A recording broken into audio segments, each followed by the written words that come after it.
দেবলীনার পথে যে বা যারাই বাধা হয়ে দাঁড়াবে তাদের সম্পূর্ণরূপে জ্বর থেকে উপড়ে ফেলার হুমকি দিল এবার দেবলীনা এক্সপোজ হয়ে যাওয়া মাত্রই। হ্যাঁ বন্ধুরা, ভিডিওটা লাইক দিয়ে দেখতে থাকুন। যে মুহূর্তে কিনা ইন্দ্রাণী গাঙ্গুলি এক পর্যায়ে ভেঙে পড়ে এবং ইন্দ্রাণী গাঙ্গুলি যখন কিনা বলতে থাকে যে দেবলীনা তুমি এতটা বহুরূপী, এতটা নোংরা প্রজাতির মানুষ এবং আমি তোমাকে চিনতে এতটা ভুল করে ফেললাম।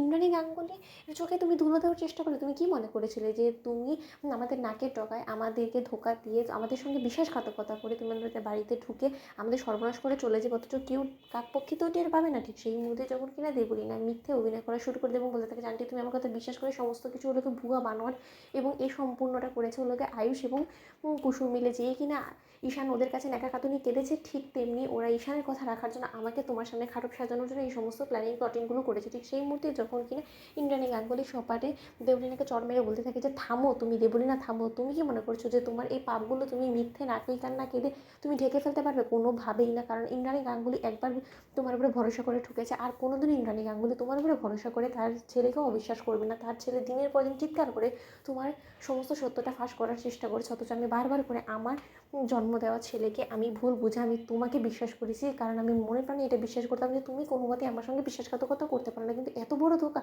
অন্যদিকে যখন কিনা আয়ুষ বলতে থাকে যে দেবলীনা তুমি টোটালি এক্সপোজ হয়ে গিয়েছো, আর এই মিথ্যে নাকি কান্না কেঁদে কোনো লাভ হবে না। ঠিক সেই মুহূর্তে এক পর্যায়ে দেবলীনা যখন চ্যালেঞ্জ করে বলতে থাকে যে যদি আমার স্বপ্ন পূরণ না হয় না, তাহলে এই স্বপ্নের মধ্যে যে বা যারাই বাধা হয়ে দাঁড়াবে না তাদের সমস্ত লোকেদেরকে আমি জ্বর থেকে উপড়ে ফেলতে আমি দ্বিধাবোধ করবো না, কারণ ভুলে যাও না আমি কিন্তু দেবলীনা চ্যাটার্জি। ঠিক সেই মুহূর্তে যখন কিনা আয়ুষ বলতে থাকে এবং কুসুম বলতে থাকে যে তুমি কী করবে বলো তো দেবলীনা, ঠিক সেই মুহূর্তেই দেবলীনা যখন কিনা এক পর্যায়ে রিভলভার হাতে নিয়ে বলতে থাকি ইন্দ্রাণী গাঙ্গুলির মাথায় তাক করে যে এক্ষুনি তোমাদের প্রিয় মাকে যদি আমি উপরে পাঠিয়ে দিই তাহলে কেমন হয়? যদি ঈশ্বরের প্রিয় হয়ে যায় তোমার মা তাহলে কেমন হবে বলো তো আয়ুষ? যদি ভালো চাও তাহলে আমি যে স্বপ্নটা দেখেছি সেই স্বপ্ন আমাকে পূরণ করতে দাও। আমার স্বপ্নের মধ্যে বাধা হয়ে দাঁড়ালে কিন্তু তোমাদের মায়েরই প্রাণ সংশয় হতে পারে। তোমাদের মাকে যদি তোমাদের সামনে আমি গুলি করে ঝাঁঝরা করে দিই তোমার মায়ের মাথাটা, তাহলে তোমাদের ভালো লাগবে বলো তো? তোমরা তো চিরকাল আফসোস করবে যে তোমরা চাইলে বাঁচাতে পারছো, অথচ তোমরা শেষ চেষ্টা করলে না, তাই না?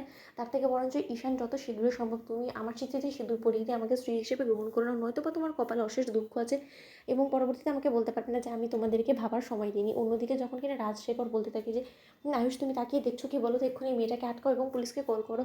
সিদ্ধার্থ তুই পুলিশকে কল কর। ঠিক সেই মুহূর্তে দেবলীনা বলতে থাকে যে যতক্ষণ না পুলিশ আসবে ততক্ষণে তো আঙ্কেল তোমার স্ত্রী রীতিমতো ঈশ্বরের কাছে পৌঁছে যাবে, কারণ আমার কিন্তু কোনো মতে টার্গেট আমি এত খারাপ করি না। ঠিক সেই মুহূর্তে যখন কিনা কুসুম বলতে থাকে যে এই কুসুম থাকতে আপনার কি করে মনে হলো যে আপনি আমার দেবী মাকে, আমি বেঁচে থাকতে আপনি পৃথিবীর বুক থেকে সরিয়ে দেবেন বলুন তো? এত বড় স্পর্ধা আপনার আছে নাকি দেবলীনা ম্যাডাম? তো বন্ধুরা লাইক কমেন্ট শেয়ার করে সাবস্ক্রাইব করতে ভুলো না।